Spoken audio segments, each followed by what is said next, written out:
if you're questioning everything from your career to your relationships to your entire life purpose, you are not alone, and I am making this video for you.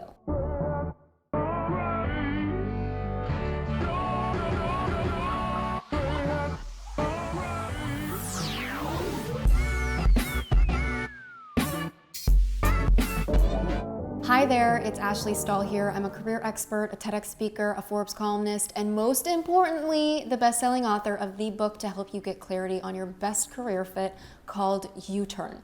Get unstuck, discover your direction, design your dream career. I'm also the host of the U-Turn podcast, my show to help you elevate your confidence in work and love. So every single day, I am just here to help you create a career that lights you up. And yet, our purpose moves.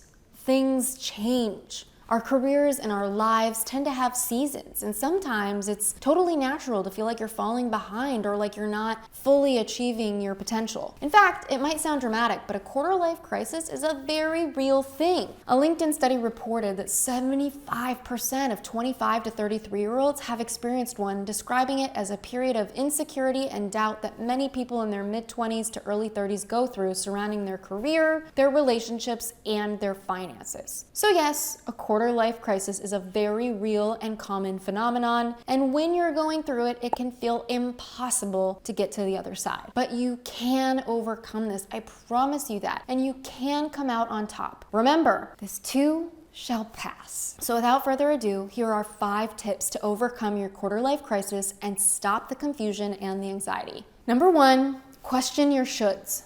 As a career coach, clients come to me all the time with a case of the shoulds, or as Albert Ellis once said, they're shoulding all over themselves. Doesn't feel so good, right? I should be a manager by now. I should be in a long-term relationship by this age. I should be working at my dream company. Yeah, it's great to have dreams, but shoulding all over yourself is never productive and just seeps away your energy. So think about yourself as if you're a little kid and you're about to play your first soccer game. If your mom looks at you and says, you should win, you better win, you tense up. But if she instead looks at you and says something like, do your best, you play a little looser and usually you do a lot better. Being hard on yourself like this and being stuck in the matrix of society gets you nowhere when it comes to authentically being you in the world. I mean, is there some sort of billboard in the sky that says we all need to be executives, parents, and homeowners by age 35? Like, what is this? Every time you feel oppressed by your life or by what someone else is saying or you feel smaller, remember, you're letting yourself get stuck in the matrix, stuck in someone else's frame of what needs to happen. And it's time for you to step out of that frame and get back into the business of you.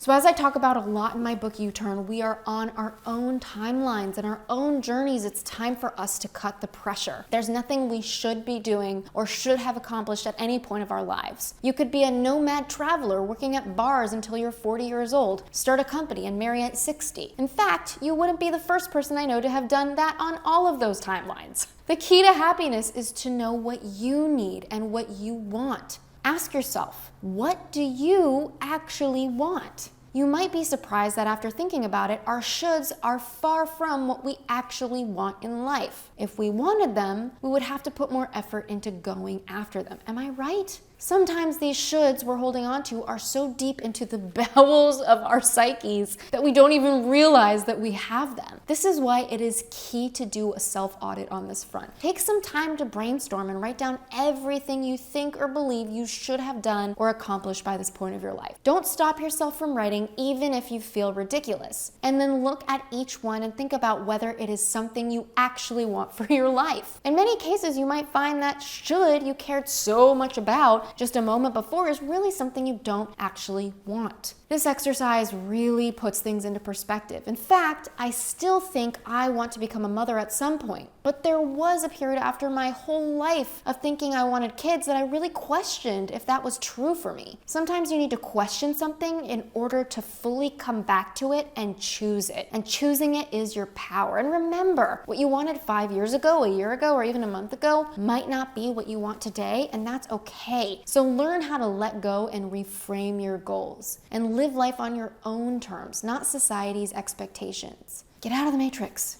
It's boring in there. Number 2, stop comparing yourself to others. We just talked about the should syndrome, but there's another sickness plaguing young professionals today that's affecting mostly everyone, and it's called comparisonitis.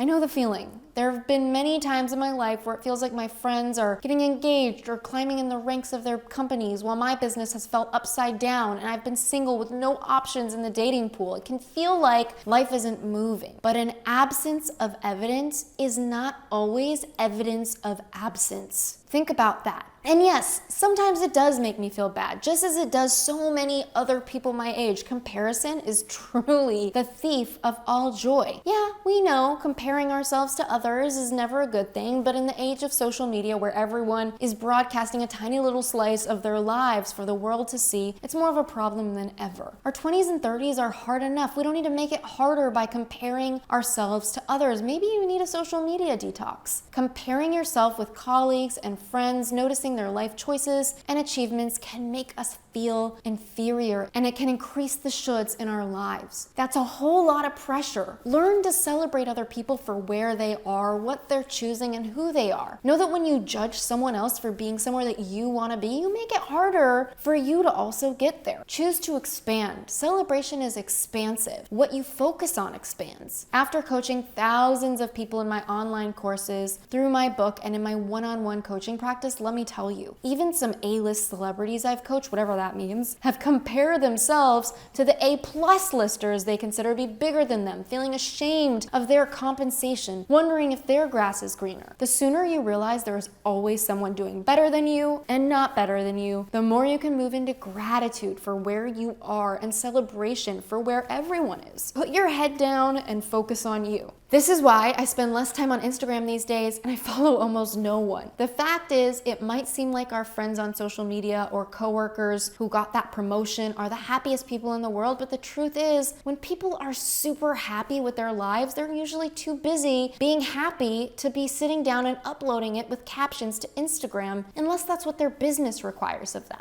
So do some entrepreneurs need to engage on Instagram for their business? Of course, but I cannot tell you how many sad people I've met in big homes wishing for something else. The voice in your head that is always seeking more won't stop doing that no matter where you get. It's a carrot you're chasing, so stop here and stop now. I mean, think about it. Do you broadcast your relationship problems or work stresses all over the internet? No. I urge you, delete or limit your time on social media. Set that handy little phone timer that blocks you from endlessly scrolling and stop comparing yourself to people at work. Say it with me as a mantra. I'm right on time. I'm on my own journey. You're exactly where you're supposed to be. Number 3. Figure out what you want and then accept it or take action. When it comes down to it, unfortunately, there are really only 2 options we can take. Accept our situation as it is or take action to change it. Do you feel like something needs to change? It could be anything from stopping the workplace gossip to changing your entire career or moving to a new city. Yeah, these are big changes, but if you feel uncomfortable or unhappy with where you are, what's so great about that is that you are allowed to make a decision to change your life, and you can do it right now, you can do it today. So take some time to decide exactly what's bothering you. Is it the people around you? Is it your boss? Is it your job duties? Is it your anxiety? If you're having trouble finding clarity, don't forget to grab a copy of my book called U-Turn that can really help you. It's a shameless plug, but seriously, so much of what I've learned in personal development is in theirs, and it's yours for the taking. Anyway, once you know what's bothering you, that's when you get to the 2 options. First, you can either accept the situation as it is and find peace in it. Sometimes our situation is not controllable or something that takes time. And when I say it feels good to let go and stop trying to control the situation, I mean it. I can assure you that it'll take a load off your shoulders. If it's something that you can change though and make better and you want to, then your other option is to go for it and to take action. Start brainstorming a plan, one small step after another, or even perhaps a big step to change whatever is making you unhappy in your life and your career. It's one thing to complain about our struggles, it's another to do something about it. As my favorite spiritual teacher Eckhart Tolle says, when you live in complete acceptance of what is, that is the end of all drama in your life. As my little brother says to me, do I need to call the wambulance on you? Let's not. Step number 4.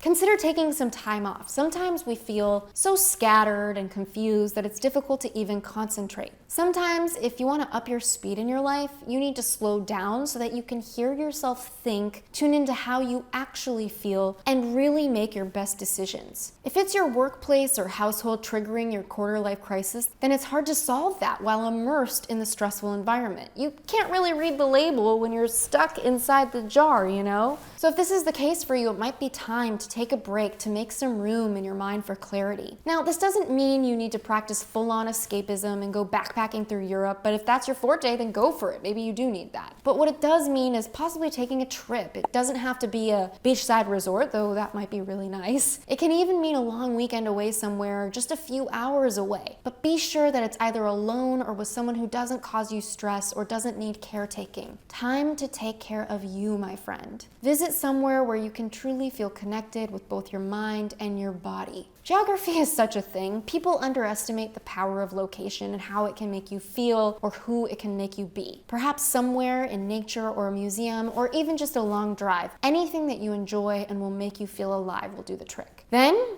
take this time to think and reflect on your life. But you might be surprised by what you find. Write at the top of the page in your journal every morning, what do I need today? And consider taking care of yourself. This is such a good, basic exercise to just reconnect to yourself. Number 5, consider working with a coach or a therapist. Sometimes we feel so lost that we just can't do it alone, and that's okay. It's okay to ask for help. In fact, it's normal. We literally can't do everything alone. It's impossible. As the proverb says, if you want to go fast, go alone. But if you want to go far, go together. Finding some extra support at a time when you're not feeling mentally healthy or you're suffering from burnout is such an act of self-love. You get to ask for help. You get to use your options for support. In fact, I'm a firm believer that everyone should have a therapist. It doesn't make you weak or crazy, it just makes you a human being. It really does something to talk with a professional and learn new skills from them. Conversations, especially with a skilled facilitator, are key to moving your life forward. And if you want to find one, Psychology Today has an amazing database you can use. The other option is one of my favorite therapists, Nicole Naupavar in Los Angeles. If you just Google her, you can find her. Or hiring a career coach like myself, another shameless plug, is becoming incredibly popular, especially in the digital age. A career coach is a professional who has been through it and is super knowledgeable. People like myself can help you become unstuck, really process your life, and crush your quarter-life crisis. Definitely check out my website at AshleyStahl.com, and if you're not ready to spend anything financially, know that you can try my free career clarity quiz so I can send you personality emails about yourself and help you with your growth. All you need to do is head to AshleyStahl.com/clarityquiz. Link is in the description below. So if you're going through a quarter life crisis, know that there is so much hope. You are never alone and there are so many ways to get through it. Stop shitting all yourself. Ditch the comparisonitis and take care of yourself. The key to happiness in life isn't always about reaching goals. It's about making progress. And you've got this, my friend. What are your tips to acing your quarter life crisis? I would love to hear from you in the comments box below so that we can help anyone else that's going through this. Subscribe to my channel, share it with a friend. I'm so grateful to connect with you here, and I can't wait to connect with you next week.